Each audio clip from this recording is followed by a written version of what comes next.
3 times as more likely to be arrested. That's true. By the way, that's true for all offenses, not just marijuana. I think it's shameful to put on the civil rights badge some folks and say, well, marijuana legalization is really just about social justice. Well, we got to be looking at all of our laws. We got to look at all of the laws that stigmatize folks that have substance use disorders and acknowledge that millions of people in recovery today from addiction, and acknowledge addiction even to marijuana is real. But not only is Rory 3 times more likely to be arrested for all offenses, he's 10 times less likely to be rich off of legal marijuana. and that's because legalization today is about rich white guys wanting to get richer. I mean, I hate to say sort of look at all of us. And that's the elephant in the room that we're not talking about. And we are about, most people in this room didn't grow up with the Marlboro Man on an ad on the freeway. Most people didn't grow up with cigarette ads on TV, Joe Camel, right? Yeah. Commercials or cigarette vending machines in high school. We are staring at the next big tobacco with marijuana. And that, I think, is frightening. When you actually ask somebody, do you want a pot shop near where your kid goes to school? Do you want one in your neighborhood, in your backyard? Do you think pot edibles, like these gummy bears that are being sold and absolutely targeting kids, should these be in your community? Most people vote no. 70% of Colorado towns have said, we don't want it. And so it's a joke to say that it's solving our budget issues. That's like saying the lottery is, I'm back to my home state of California, having been here for 20 years. We had the California lottery. Is the education in the state #1 in the country yet? From the lottery and the revenue?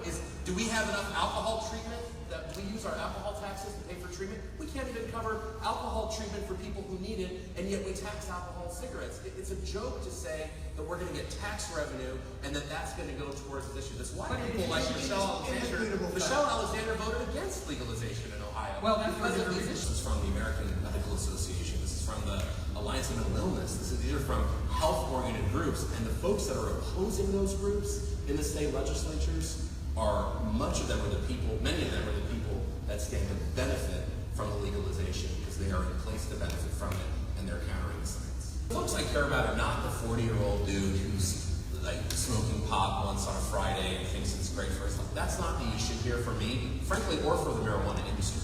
My issue is promoting heavy use and commercializing and normalizing heavy use. And addictive industries in this country, alcohol, tobacco, pharmaceuticals, OxyContin, 95% of people who use OxyContin are not addicted or die from it. Actually, they use it as directed and it's helpful for them. But a small number of them use it not as directed and it causes havoc. The issue is a small number of people, not the majority. I'd agree, the majority of marijuana users will not experience this, but the small minority of them will be the heavy users. These are the ones that the industries want to encourage. And you only get heavy users if you start when you're young. That's okay, so the regulations on this are pretty strong. You can't advertise in certain places, you can't advertise on social media. I've talked to many business owners. Look at Colorado and Washington. They're advertising. That's like saying the alcohol industry wants binge drinkers. They do. And they only make money from heavy There's alcohol. nobody doing a kegger in a Budweiser commercial. That's exactly right, because they want to show enjoy responsibly. If everybody enjoyed responsibly, like the tagline they have, we would have no alcohol industry. That's the irony. Alcohol, 70% of the alcohol is consumed by 10% of Americans. I think we have to do the research to bring those to market so that we know the dosage, so that it's not the sandwich board girls at Venice Beach, but actually pharmacists and folks with medical backgrounds that can define what's in it that could actually be helpful. But if Pfizer told us tomorrow that they had a miracle drug that they refused to put through the FDA, or when they did, it failed, but instead they were going to put their medicine, Pfizer was, up to a vote, we would, if they tried to get, we put those executives in jail. We wouldn't tolerate that. So I don't think we should vote on medicine. The issue is that medicine is not a consensus issue. If we don't vote on medicine, that is problematic.